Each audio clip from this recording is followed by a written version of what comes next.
ಧರ್ಮಸ್ಥಳ ಪ್ರಕರಣದಲ್ಲೂ ಕೂಡ ದೊಡ್ಡ ಚರ್ಚೆ ಆಗ್ತಿರೋದು. ಈಗ ಯಾಕಂದ್ರೆ ಕಾಂಗ್ರೆಸ್ ಇದರಿಂದ ಇದೆ ಪಿತೂರಿ ಅನ್ನುವಂತ ಆರೋಪವನ್ನು ನೋಡಿ, ಒಂದು ಹೇಳ್ತೀನಿ ಕೇಳಿ, ಯಾರೇ ಆಗಿದ್ರು ಕೂಡ ಇಂಥ ಒಂದು ಆರೋಪಗಳು ಬಂದಾಗ ಅದು ಸತ್ಯಾಸತ್ಯತೆ ತಿಳ್ಕೊಳ್ಳಿಕ್ಕೆ ನಾವು SIT ಮಾಡಲೇಬೇಕಾಗ್ತದೆ. SIT ಅನ್ನು BJPಯವರು ಸ್ವಾಗತ ಮಾಡಿದ್ದಾರೆ. ಮತ್ತು ಇದು ಒಂದು ರೀತಿಯಿಂದ ಶ್ರೀ ಕ್ಷೇತ್ರ ಧರ್ಮಸ್ಥಳ ನಮ್ಮೆಲ್ಲರಿಗೂ ಕೂಡ ನಾವು ಅದನ್ನು ಭಾಳ ಇದನ್ನು ನಡ್ಕೊಳ್ಳುವಂಥದ್ದು. ವಿಶೇಷವಾಗಿ ಅದು ಮಂಜುನಾಥ್ ಅಂದರೆ ಶಿವ, ಅಲ್ಲಿ ಒಬ್ಬ ಧರ್ಮಾಧಿಕಾರಿಗಳು ಇವತ್ತು ನಮ್ಮ ವೀರೇಂದ್ರ ಹೆಗಡೆ ಅವರು ಜೈನ ಒಂದು ಧರ್ಮದವರು ಇದ್ದರೂ ಕೂಡ ಅತ್ಯಂತ ಒಂದು ಶ್ರದ್ಧೆಯಿಂದ ಭಕ್ತಿಯಿಂದ ಆ ಒಂದು ಕ್ಷೇತ್ರವನ್ನು ಇವತ್ತು ಅಭಿವೃದ್ಧಿಪಡಿಸಿದ್ದಾರೆ. ಇವತ್ತು ಮಂಜುನಾಥೇಶ್ವರ ಇವತ್ತು ಜಗತ್ ಪ್ರಸಿದ್ಧ ಆಗಲಿಕ್ಕೆ ಇವತ್ತು ಸಹ ಧರ್ಮಸ್ಥಳದ ವೀರೇಂದ್ರ ಹೆಗಡೆ ಅವರು ಕೂಡ ಅವರು ಕುಟುಂಬಕ್ಕೂ ಕೂಡ ಕಾರಣ. ಇವತ್ತು ಅಲ್ಲಿ ಅಪಾದನೆ ಬಂದಿದ್ದಾವೆ, ಅವು ಸತ್ಯ ಸುಳ್ಳು ಅನ್ನೋದು ಕೂಡ ಒಮ್ಮೆ ಇದು ಆದಮೇಲೆ ಇವತ್ತು ಮತ್ತಷ್ಟು ಇವತ್ತು ಸಹ ಅಲ್ಲಿ ಆ ಧರ್ಮಸ್ಥಳದ ಮೇಲೆ ಜನರ ವಿಶ್ವಾಸ ನಂಬಿಕೆ ಜಾಸ್ತಿ ಆಗ್ತದೆ. ಹೀಗಾಗಿ ಈ ರೀತಿ ದೂಷಣೆ ಮಾಡೋರು ನಮ್ಮ ಜಾಗದಲ್ಲಿ ಇವತ್ತು BJP ಇರಿದ್ರು ಕೂಡ ಅವರು ಕೂಡ SIT ನೇಮಕ ಮಾಡ್ಕೊಬೇಕಾಗಿತ್ತು. ಯಾರೇ ಇದ್ರು SIT ನೇಮಕ ಮಾಡಬೇಕಾಗಿತ್ತು.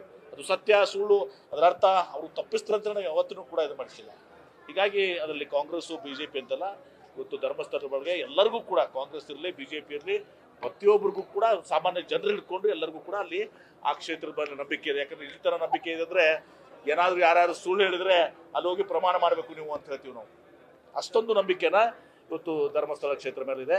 ಹೀಗಾಗಿ ಇದರಲ್ಲಿ ಪಕ್ಷ ಗಿಕ್ಷ ಸಂಬಂಧ ಇಲ್ಲ, ಕಾನೂನಾತ್ಮಕವಾಗಿ ಯಾವಾಗಲೂ ಇಂಥ ಒಂದು ಗಂಭೀರವಾದಂಥ ಆರೋಪಗಳು ಬಂದಾಗ ಸ್ವಾಭಾವಿಕವಾಗಿ ನಾವು ಅದನ್ನ ತನಿಖೆಯನ್ನು ಮಾಡಬೇಕಾಗ್ತದೆ. ಮತ್ತು ಸೂಕ್ತವಾಗಿರುವಂಥದ್ದು SITನೇ.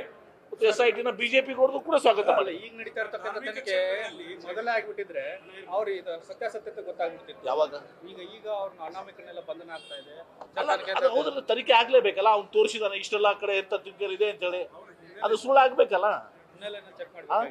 ಹಿನ್ನೆಲೆ ಚೆಕ್ ಮಾಡ್ಬೇಕಂದ್ರೆ ಇವತ್ತು ಯಾರ್ಯಾರು ತನಿಖೆ ಆದಾಗ ಇತ್ತು ಹೇಳಿದಾಗ ಸ್ವಾಭಾವಿಕವಾಗಿ ಅವನ ವಾದ ಏನಿತ್ತು ಇಂತೆಲ್ಲ ನಾನು ಮಾಡಿದೀನಿ ಅದು ಸುಳ್ಳಾಗಿದೆ. ಈಗ ಅವನ್ನ ಅರೆಸ್ಟ್ ಮಾಡಿದ್ದಾರೆ. ಅದು ಮಾಡ್ಲಾರ್ದೆ ನೀವು ಸುಳ್ಳು ಅಂತ ಕೇಳಕ್ ಬರ್ತದೆ. ನೋಡಿ, ಇದು ಬಹಳ ಸೂಕ್ಷ್ಮವಾದಂತ ವಿಚಾರ. ಇವತ್ತು ಯಾವುದೇ ಸರ್ಕಾರ ನಮ್ಮ ಜಾಗದಲ್ಲಿ BJP ಅವರಿದ್ರು ಕೂಡ SIT ಮಾಡಲೇಬೇಕಲ್ಲ. ಸೊ ಇದ್ರಾಗಿ ರಾಜಕೀಯ ಮಾಡುವಂತ ಪ್ರಶ್ನೆ ಇಲ್ಲ. ಇದರಿಂದ ಮತ್ತಷ್ಟು ಸುಕ್ಷೇತ್ರ ಧರ್ಮಸ್ಥಳದ ಮೇಲೆ ಹೊರಿಸುವಂತ ಕೆಲಸವನ್ನು ಮಾಡ್ತಾ ಇದ್ರು. ಮತ್ತಷ್ಟು ಪ್ರಬಲವಾಗಿ ಇವತ್ತು ಅದು ಹೊರ ಬಂದಿದೆ ಇವತ್ತು ಸಹ. ಹೀಗಾಗಿ ಜನರ ವಿಶ್ವಾಸ ಇನ್ನೂ ಜಾಸ್ತಿ ಆಗ್ತದೆ, ಇದರ ಮೇಲೆ ನಂಬಿಕೆ ವಿಶ್ವಾಸ ಜಾಸ್ತಿ ಆಗ್ತದೆ. ಎರಡು ಮಾತಿಲ್ಲ. ಧಾರ್ಮಿಕ ಕ್ಷೇತ್ರದಲ್ಲಿ ಷಡ್ಯಂತ್ರ ಆಗ್ತಿದೆ ಅಂತ ಧರ್ಮ ಯುದ್ಧ ಕರೆ ಕೊಟ್ಟಿದೆ BJP ಅವರು SIT ಅನ್ನು ಸ್ವಾಗತ ಮಾಡಿದ್ರು. ಅವಾಗ ಹೇಳ್ಬೇಕಾಗಿತ್ತು SIT ಬೇಡ ಅಂತೇಳಿ. ರಾಜಕೀಯ ಮಾಡ್ಬೇಕಂತಾರೆ.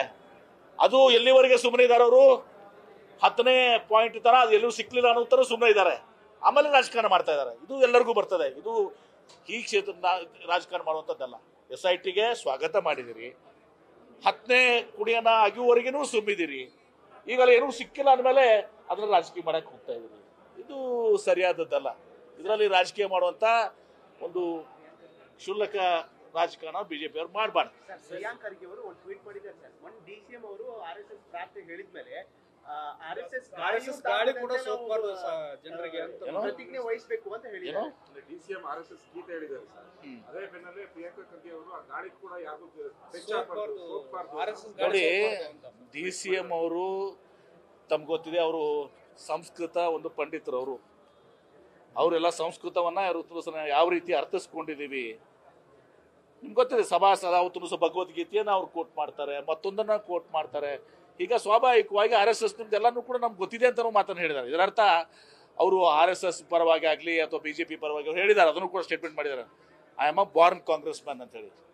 ನನ್ನ ಜೀವ ನನ್ನ ಉಸಿರು ಕಾಂಗ್ರೆಸ್ ಅಂತ ಹೇಳಿ ಸೋನಿಯಾ ಗಾಂಧಿ ಅವರು ಮತ್ತು ರಾಜೀವ್ ಗಾಂಧಿ ಅವರು ನನಗೆ ತಾಯಿ ತಂದೆ ಸಮಾನ ಅಂತ ಹೇಳಿದ್ದಾರೆ. ಹೀಗಾಗಿ ಅದರ ಅರ್ಥ ಬೇರೆ ಅರ್ಥ ಮೆಸೇಜ್ ಕೊಡ್ತಾವ್ರೆ ಅನ್ನೋ ತರ ಒಂದ್ಸಲ ಅಮಿತ್ ಶಾ ಜೊತೆ ವೇದಿಕೆ ಹಂಚ್ಕೊಂತಾರೆ, ಮೋದಿ ಅವ್ರ ಜೊತೆ ಅವ್ರು ಮಾತಾಡ್ತಾರೆ ಅನ್ನೋದು ಏನ್ ತಪ್ಪಿದೆ? ಈಗ ಒಬ್ಬ ಸಚಿವನಾಗಿತ್ತು ಸರ್, ನಾವು ಹೋಗಿ ಮೋದಿ ಅವ್ರ ಟೈಮ್ ಕೇಳ್ತೀನಿ. ಈಗ ಮೊನ್ನೆ ಡಿಫೆನ್ಸ್ ಮಿನಿಸ್ಟರ್ ಡಿಫೆನ್ಸ್ ಕಾರಿಡಾರ್ ಅವ್ರಿಗೆ ನಮ್ಮ ಅಣ್ಣ ಬಸವಣ್ಣವರು ಬಸವಾದೀಶರು ಏನು ಅನುಭವ ಮಂಟಪದ ಮೂಲಕ ಒಂದು ಪರಿಕಲ್ಪನೆ ಕಾಯಕ ಮತ್ತು ದಾಸೋಹ ತತ್ವಗಳನ್ನ ಇವತ್ತು ಸಹ ಅವರು ಪ್ರಚಾರವನ್ನು ಮಾಡಿದರು. ಅದನ್ನು ಅನುಷ್ಠಾನಕ್ಕೆ ತಂದವರು ಪರಮ ಪೂಜ್ಯ ಸಿದ್ಧಗಂಗಾ ಮಠದ ಲಿಂಗೈಕ್ಯ ಶಿವಕುಮಾರ ಮಹಾಸ್ವಾಮಿಗಳು. ಅಲ್ಲಿ ಸುಮಾರು 10,000 ಮಕ್ಕಳಿಗೆ ಜಾತ್ಯತೀತವಾಗಿ ಅವರಿಗೆ ಶಿಕ್ಷಣ, ಅನ್ನ ಮತ್ತು ಆಶ್ರಯವನ್ನು ಕೊಟ್ಟು ಮತ್ತು ಲಕ್ಷಾಂತರ ಮಕ್ಕಳ ಭವಿಷ್ಯವನ್ನು ನಿರೂಪಣೆ ಮಾಡಿ ಬೆಳಕಿಗೆ ತಂದಿದ್ದಾರೆ.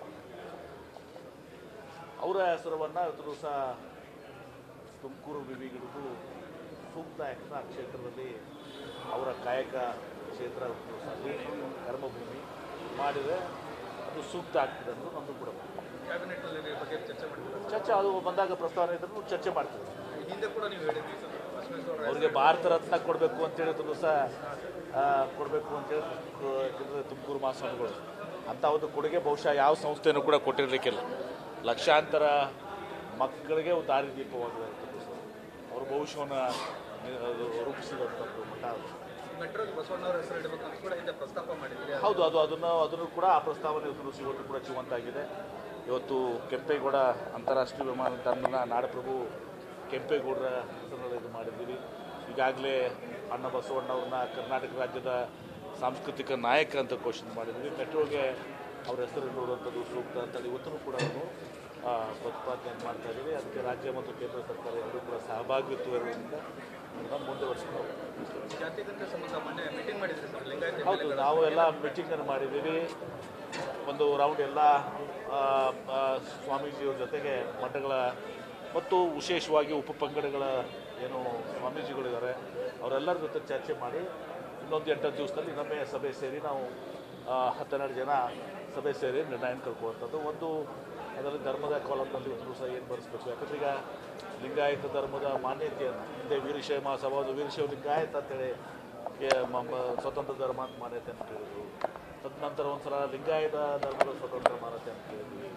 ಅದು ಕೇಂದ್ರ ಸರ್ಕಾರದ ಹಂತದಲ್ಲಿ ತುಂಬಿಸಿರೋದ್ರಿಂದ ಈಗ ಪ್ರಸ್ತುತವಾಗಿ ಹಿಂದೂ ಧರ್ಮದ ಒಂದು ಭಾಗ ಆಗಿರೋದ್ರಿಂದ ಬಸವಣ್ಣವರು ಹಿಂದೂ ಧರ್ಮದಲ್ಲೇ ಹುಟ್ಟಿ ಒಂದು ದಿವಸ ಒಬ್ಬ ಶ್ರೇಷ್ಠ ಶೈವನಾಗಿದ್ದು ಸಹ ಬ್ರಾಹ್ಮಣರಾಗಿದ್ದು ಸಹ ಇದನ್ನು ಆ ಧರ್ಮದಲ್ಲಿರುವಂಥ ಕೆಲವೊಂದು ಶೋಷಣೆಗಳು ಸಮಾನತೆ ಏನಿತ್ತು, ಮೂಢನಂಬಿಕೆಗಳು, ಅನಿಷ್ಟ ಪದ್ಧತಿಗಳನ್ನ ಇದು ಮಾಡಿಸಿ was a reformer of Hindu religion ಅದನ್ನು ಮತ್ತಷ್ಟು ಇದು ಮಾಡಿದಂಥವ್ರು. ಹೀಗಾಗಿ ಧರ್ಮದ ಕಾಲಮ್ನಲ್ಲಿ ಏನು ಬರೆಸಬೇಕು ಅಂತ ಎಲ್ಲ ಶ್ರೀಗಳ ಒಂದು ಅಭಿಪ್ರಾಯ ಪಡ್ಕೊಂಡು ಮತ್ತಿನ್ನು ಜಾತಿಯ ಹೆಸರಿನಲ್ಲಿ ಏನು ಘಟನೆ ಇವತ್ತು ಲಿಂಗಾಯತ ಅಂತ ಇವತ್ತು ಬಹುತೇಕ ಜನ ಬರ್ತಾರೆ, ಕೆಲವರು ವೀರಶೈವ ಅಂತ ಬರ್ತಾರೆ ಮತ್ತು ಅವರು ಉಪಜಾತಿಗಳ ಕರ್ಮಲ್ಲಿ ಉಪಜಾತಿಗಳು ಬರ್ತಾರೆ. ಆದರೆ ಕೆಲವೊಂದು ಸಂಕಷ್ಟಗಳಿದ್ದಾವೆ ನಮ್ಮ ಮಧ್ಯೆ. ಯಾಕಂದರೆ ಕೆಲವೊಂದು ಜಾತಿಗಳು ಇವತ್ತು ಸಹ ಅವು ಮೀಸಲಾತಿಯನ್ನು ಪಡ್ಕೋತಾರೆ 2A-ದಲ್ಲಿ 3A-ದಲ್ಲಿ. ಅವರು ಒಂದು ವೇಳೆ ಏನು ಬರೆಸಬೇಕು ಅನ್ನೋದು ನಮ್ಮ ಜಿಜ್ಞಾಸೆ ಇವತ್ತು ದಿವಸ ನಮ್ಮ ಮುಂದಿದೆ. ಅದಕ್ಕೆ ಸೂಕ್ತವಾದಂಥ ಪರಿಹಾರನ ಕಂಡುಕೊಳ್ಳುವಂಥದ್ದು. ಸುಭಾಷ್ ಅಡಿ ಅವರು ಕೂಡ ನಿವೃತ್ತ ನ್ಯಾಯಾಧೀಶರಾಗಿ ಭಾಗವಹಿಸಿದರು. ಅವರು ಒಂದು ಪ್ರಕರಣದಲ್ಲಿ ಒಂದು ದಿವಸ ಸುಪ್ರೀಂ ಕೋರ್ಟ್ ನಿರ್ಣಯ ಮಾಡಿದಂಥದ್ದು ಅದು ಎಕ್ಸಿಕ್ಯೂಟಿವ್ ಆರ್ಡರ್ ಆಗಬೇಕು. ಬೇರೆ ಒಂದು ಕೇಸ್ನಲ್ಲಿ ಆಗಿದ್ದರೆ ಅದನ್ನು ನಾವು ಎಕ್ಸಿಕ್ಯೂಟಿವ್ ಆರ್ಡರ್ ಎಲ್ಲದಕ್ಕೂ ಅನ್ವಯ ಆಗುತ್ತೆ. ಇಂಥ ಅನೇಕ ಚಾಲೆಂಜಸ್ ಇದ್ದಾವೆ. 8 ದಿವಸದಲ್ಲಿ ನಿರ್ಣಯ ಮಾಡ್ತೀವಿ. ಶಿಕ್ಷಕರನ್ನ ಬಳಸ್ಕೊಳ್ಳುವಂಥ ಅವಕಾಶ ಸಾಧ್ಯತೆಗಳಿದೆಯಾ ಸರ್? ಅವಕಾಶಗಳಿದೆಯಾ ಈಗ? ಯಾವುದು ಜಾತಿ ಗಣತಿಗೆ ನೋಡಿ ಅದು ನಿರ್ಣಯ ಮಾಡಬೇಕಾಗ್ತದೆ. ಯಾರನ್ನ ಬಳಸ್ಕೋಬೇಕು ಏನು ಬಳಸ್ಕೋಬೇಕು ಅಂತೇಳಿ. ತದನಂತರ ಕೇಂದ್ರದಿಂದ ಸೆನ್ಸಸ್ ಆಗ್ತದೆ. ಈಗ ಕೇಂದ್ರದಿಂದ ಸೆನ್ಸಸ್ ಆಗ್ತದೆ. ಅದು ನಮ್ಮ ರಾಜ್ಯದಿಂದ ಏನು ಸೆನ್ಸಸ್ ಆಗ್ತದೆ ನಾವೇನು ಇನ್ನೂ ಸೆಲೆಕ್ಷನ್ ಮಾಡ್ತಾಯಿದ್ದೀವಿ. ಅದು ಆರ್ಥಿಕ ಮತ್ತು ಶೈಕ್ಷಣಿಕ ಒಳಗೊಂಡಿರ್ತದೆ. ಎಜುಕೇಷ್ನಲ್ ಮತ್ತು ಸೋಷಿಯಲ್ ಇದನ್ನು ಒಳಗೊಂಡಿರ್ತದೆ. ಕೇಂದ್ರ ಸರ್ಕಾರದ ಜಾತಿ ಗಣತಿಯಲ್ಲಿ ಕೇವಲ ಸಂಖ್ಯೆಯನ್ನು ಅಷ್ಟೇ ಗುರುತು ಮಾಡ್ತಾರೆ. ಜಾತಿಯನ್ನು ಹೇಳ್ತಾರೆ, ಸಂಖ್ಯೆಯನ್ನು ಹೇಳ್ತಾರೆ, ಅವರ ಸ್ಥಿತಿಗತಿಗಳ ಬಗ್ಗೆ ಅಂತ ಹೇಳಿದಾರೆ. ಇವೆಲ್ಲವೂ ನಮ್ಮ ಮುಂದೆ ಇದಾವೆ. ಸರ್, ಧರ್ಮಸ್ಥಳ ಪ್ರಕರಣದಲ್ಲೂ ಕೂಡ ದೊಡ್ಡ ಚರ್ಚೆ ಆಗ್ತಿರೋದು ಈಗ. ಯಾಕಂದ್ರೆ ಕಾಂಗ್ರೆಸ್ ಇದರಿಂದ ಇದೆ ಪಿತೂರಿ ಅನ್ನುವಂಥ ಆರೋಪವನ್ನು ನೋಡಿ, ಒಂದು ಹೇಳ್ತೀನಿ ಕೇಳಿ, ಯಾರೇ ಆಗಿದ್ರೂ ಕೂಡ ಇಂಥ ಒಂದು ಆರೋಪಗಳು ಬಂದಾಗ ಅದು ಸತ್ಯಾಸತ್ಯತೆ ಅಂತ ತಿಳ್ಕೊಳ್ಳಿಕ್ಕೆ ನಾವು SIT ಮಾಡಲೇಬೇಕಾಗ್ತದೆ. SITಯನ್ನು BJPಯವರು ಸ್ವಾಗತ ಮಾಡಿದ್ದಾರೆ. ಮತ್ತು ಇದು ಒಂದು ರೀತಿಯಿಂದ ಶ್ರೀ ಕ್ಷೇತ್ರ ಧರ್ಮಸ್ಥಳ ನಮ್ಮೆಲ್ಲರಿಗೂ ಕೂಡ ನಾವು ಅದನ್ನು ಭಾಳ ಇದನ್ನು ನಡ್ಕೊಳ್ಳುವಂಥದ್ದು. ವಿಶೇಷವಾಗಿ ಅದು ಮಂಜುನಾಥ್ ಅಂದರೆ ಶಿವ. ಅಲ್ಲಿ ಒಬ್ಬ ಧರ್ಮಾಧಿಕಾರಿಗಳು ಇವತ್ತು ನಮ್ಮ ವೀರೇಂದ್ರ ಹೆಗಡೆಯವರು, ಅವರು ಜೈನ ಒಂದು ಧರ್ಮದವರು ಇದ್ದರೂ ಕೂಡ ಅತ್ಯಂತ ಒಂದು ಶ್ರದ್ಧೆಯಿಂದ ಭಕ್ತಿಯಿಂದ ಆ ಒಂದು ಕ್ಷೇತ್ರವನ್ನು ಇವತ್ತು ಅಭಿವೃದ್ಧಿಪಡಿಸಿದ್ದಾರೆ. ಇವತ್ತು ಮಂಜುನಾಥೇಶ್ವರ ಇವತ್ತು ಜಗತ್ ಪ್ರಸಿದ್ಧ ಆಗಲಿಕ್ಕೆ ಇವತ್ತು ಸಹ ಧರ್ಮಸ್ಥಳದ ವೀರೇಂದ್ರ ಹೆಗಡೆಯವರು ಕೂಡ ಅವರು ಕುಟುಂಬಕ್ಕೂ ಕೂಡ ಕಾರಣ. ಇವತ್ತು ಅಲ್ಲಿ ಅಪಾದನೆ ಬಂದಿದ್ದಾವೆ. ಅವು ಸತ್ಯ ಸುಳ್ಳು ಅನ್ನೋದು ಕೂಡ ಒಮ್ಮೆ ಇದು ಆದಮೇಲೆ ಇವತ್ತು ಮತ್ತಷ್ಟು ಇವತ್ತು ಸಹ ಅಲ್ಲಿ ಆ ಧರ್ಮಸ್ಥಳದ ಮೇಲೆ ಜನರ ವಿಶ್ವಾಸ ನಂಬಿಕೆ ಜಾಸ್ತಿ ಆಗ್ತದೆ. ಹೀಗಾಗಿ ಈ ರೀತಿ ದೂಷಣೆ ಮಾಡೋರು ನಮ್ಮ ಜಾಗದಲ್ಲಿ ಒಂದು BJP ಇರಿದ್ರು ಕೂಡ ಅವರು ಕೂಡ SIT ನೇಮಕ ಮಾಡ್ಕೊಬಿಡೋಕ್ಕಾಗಿತ್ತು. ಯಾರೇ ಇದ್ರೂ SIT ನೇಮಕ ಮಾಡಬೇಕಾಗಿತ್ತು. ಅದು ಸತ್ಯ ಸುಳ್ಳು ಅದರ ಅರ್ಥ ಅವರು ತಪ್ಪಿಸ್ತಾರಂತ ನಾವು ಯಾವತ್ತೂ ಕೂಡ ಇದು ಮಾಡಿಸಿಲ್ಲ. ಹೀಗಾಗಿ ಅದರಲ್ಲಿ ಕಾಂಗ್ರೆಸ್ಸು BJP ಅಂತಲ್ಲ, ಇವತ್ತು ಧರ್ಮಸ್ಥಳದ ಬಗ್ಗೆ ಎಲ್ಲರಿಗೂ ಕೂಡ ಕಾಂಗ್ರೆಸ್ ಇರಲಿ BJP ಇರಲಿ ಪ್ರತಿಯೊಬ್ಬರಿಗೂ ಕೂಡ ಸಾಮಾನ್ಯ ಜನರು ಹಿಡ್ಕೊಂಡು ಎಲ್ಲರಿಗೂ ಕೂಡ ಅಲ್ಲಿ ಆ ಕ್ಷೇತ್ರದ ಮೇಲೆ ನಂಬಿಕೆ ಇದೆ. ಯಾಕಂದರೆ ಈ ಥರ ನಂಬಿಕೆ ಇದೆ ಅಂದರೆ ಏನಾದರೂ ಯಾರ್ಯಾರು ಸುಳ್ಳು ಹೇಳಿದರೆ ಅಲ್ಲಿ ಹೋಗಿ ಪ್ರಮಾಣ ಮಾಡಬೇಕು ನೀವು ಅಂತ ಹೇಳ್ತೀವಿ ನಾವು. ಅಷ್ಟೊಂದು ನಂಬಿಕೆನ ಇವತ್ತು ಧರ್ಮಸ್ಥಳ ಕ್ಷೇತ್ರ ಮೇಲಿದೆ. ಹೀಗಾಗಿ ಇದರಲ್ಲಿ ಪಕ್ಷ ಗಿಕ್ಷ ಸಂಬಂಧ ಇಲ್ಲ. ಕಾನೂನಾತ್ಮಕವಾಗಿ ಯಾವಾಗಲೂ ಇಂಥ ಒಂದು ಗಂಭೀರವಾದಂಥ ಆರೋಪ ಅಂತ ಹೇಳ್ತೇವೆ. ಆರೋಪಗಳು ಬಂದಾಗ ಸ್ವಾಭಾವಿಕವಾಗಿ ನಾವು ಅದನ್ನು ತನಿಖೆಯನ್ನು ಮಾಡಬೇಕಾಗ್ತದೆ ಮತ್ತು ಸೂಕ್ತವಾಗಿರುವಂಥದ್ದು SITನೇ. ಮತ್ತು SITನ BJP ನೋಡಿದ್ರು ಕೂಡ ಸ್ವಾಗತ ಮಾಡಿ. ಈಗ ನಡೀತಾ ಇರ್ತಕ್ಕಂಥ ತನಿಖೆ ಮೊದಲೇ ಆಗಿಬಿಟ್ಟಿದ್ರೆ ಅವ್ರು ಇದು ಸತ್ಯಾಸತ್ಯತೆ ಗೊತ್ತಾಗ್ಬಿಡ್ತಿತ್ತು. ಯಾವಾಗ ಈಗ ಅವ್ರನ್ನ ಅನಾಮಿಕನೆಲ್ಲ ಬಂಧನ ಆಗ್ತಾ ಇದೆ. ಹೌದಲ್ಲ, ತನಿಖೆ ಆಗಲೇಬೇಕಲ್ಲ. ಅವ್ನು ತೋರಿಸಿದಾನೆ ಇಷ್ಟೆಲ್ಲ ಕಡೆ ಎಂಥ ಇದೆ ಅಂತೇಳಿ, ಅದು ಸುಳ್ಳು ಆಗಬೇಕಲ್ಲ. ಹಿನ್ನೆಲೆನ ಚೆಕ್ ಮಾಡಬೇಕಾಗಿತ್ತು. ಹಿನ್ನೆಲೆ ಚೆಕ್ ಮಾಡ್ಬೇಕಂದ್ರೆ ಉದ್ರೂ ಯಾರ್ಯಾರು ತನಿಖೆ ಆದಾಗ ಇಂಥದ್ದು ಹೇಳಿದಾಗ ಸ್ವಾಭಾವಿಕವಾಗಿ ಅವನ ವಾದ ಏನಿತ್ತು ಇಂಥದ್ದೆಲ್ಲ ನಾನು ಮಾಡಿದ್ದೀನಿ ಅದು ಸುಳ್ಳಾಗಿದೆ. ಈಗ ಅವನ್ನ ಅರೆಸ್ಟ್ ಮಾಡಿದ್ದಾರೆ. ಅದು ಮಾಡಲಾರ್ದೆ ನೀವು ಸುಳ್ಳು ಅಂತ ಕೇಳಕ್ಕೆ ಬರ್ತದೆ ನೋಡಿ. ಇದು ಭಾಳ ಸೂಕ್ಷ್ಮವಾದಂಥ ವಿಚಾರ. ಯಾವತ್ತೂ ಯಾವುದೇ ಸರ್ಕಾರ ನಮ್ಮ ಜಾಗದಲ್ಲಿ BJP ಅವರಿದ್ರು ಕೂಡ SIT ಮಾಡಬೇಕು, ಮಾಡಲೇಬೇಕಲ್ಲ. ಸೊ ಇದ್ರಾಗಿ ರಾಜಕೀಯ ಮಾಡುವಂಥ ಪ್ರಶ್ನೆ ಇಲ್ಲ. ಇದರಿಂದ ಮತ್ತಷ್ಟು ಸುಕ್ಷೇತ್ರ ಧರ್ಮಸ್ಥಳದ ಮೇಲೆ ಹೊರಿಸುವಂಥ ಕೆಲಸವನ್ನು ಮಾಡ್ತಾ ಇದ್ರು. ಮತ್ತಷ್ಟು ಪ್ರಬಲವಾಗಿ ಇವತ್ತು ಅದು ಹೊರಗೆ ಬಂದಿದೆ ಇವತ್ತು ಸಹ. ಹೀಗಾಗಿ ಜನರ ವಿಶ್ವಾಸ ಇನ್ನೂ ಜಾಸ್ತಿ ಆಗ್ತದೆ. ಇದರ ಮೇಲೆ ನಂಬಿಕೆ ವಿಶ್ವಾಸ ಜಾಸ್ತಿ ಆಗ್ತದೆ. ಎರಡು ಮಾತಿಲ್ಲ. ಸರ್, ಈಗ ಧಾರ್ಮಿಕ ಕ್ಷೇತ್ರಗಳಲ್ಲಿ ಷಡ್ಯಂತ್ರ ಆಗ್ತಿದೆ ಅಂತ ಧರ್ಮ ಯುದ್ಧ ಕರೆ ಕೊಟ್ಟಿದೆ BJP. BJP ಅವರು SIT ಅನ್ನು ಸ್ವಾಗತ ಮಾಡಿದ್ರು. ಅವಾಗ ಹೇಳ್ಬೇಕಾಗಿತ್ತು SIT ಬೇಡ ಅಂತೇಳಿ. ರಾಜಕೀಯ ಮಾಡ್ಬೇಕಂತಾರೆ. ಅದು ಎಲ್ಲಿವರೆಗೆ ಸುಮ್ಮನೆ ಇದ್ದಾರೆ ಅವರು 10ನೇ ಪಾಯಿಂಟ್ ತರ ಅದು ಎಲ್ಲೂ ಸಿಕ್ಲಿಲ್ಲ ಅನ್ನೋ ತರ ಸುಮ್ಮನೆ ಇದ್ದಾರೆ. ಆಮೇಲೆ ರಾಜಕಾರಣ ಮಾಡ್ತಾ ಇದ್ದಾರೆ. ಇದು ಎಲ್ಲರಿಗೂ ಬರ್ತದೆ. ಇದು ಈ ಕ್ಷೇತ್ರದ ರಾಜಕಾರಣ ಮಾಡುವಂಥದ್ದಲ್ಲ. SITಗೆ ಸ್ವಾಗತ ಮಾಡಿದಿರಿ, 10ನೇ ಕುಡಿಯನ್ನ ಅಗಿಯುವವರೆಗೂ ಸುಮ್ಮಿದ್ದೀರಿ. ಈಗಲ್ಲ ಏನೂ ಸಿಕ್ಕಿಲ್ಲ ಅಂದಮೇಲೆ ಅದನ್ನ ರಾಜಕೀಯ ಮಾಡಕ್ಕೆ ಹೋಗ್ತಾ ಇದ್ದೀರಿ. ಇದು ಸರಿಯಾದದ್ದಲ್ಲ.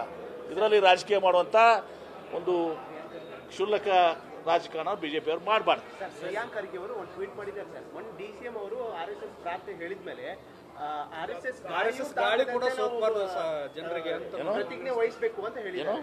DCM RSS ಗೀತೆ ಹೇಳಿದ್ದಾರೆ ಸರ್. ಅದೇ ಬೆನ್ನಲ್ಲೇ ಪ್ರಿಯಾಂಕಾ ಖರ್ಗೆ ಅವರು ಆ ಗಾಳಿ ಕೂಡ ಯಾರಿಗೂ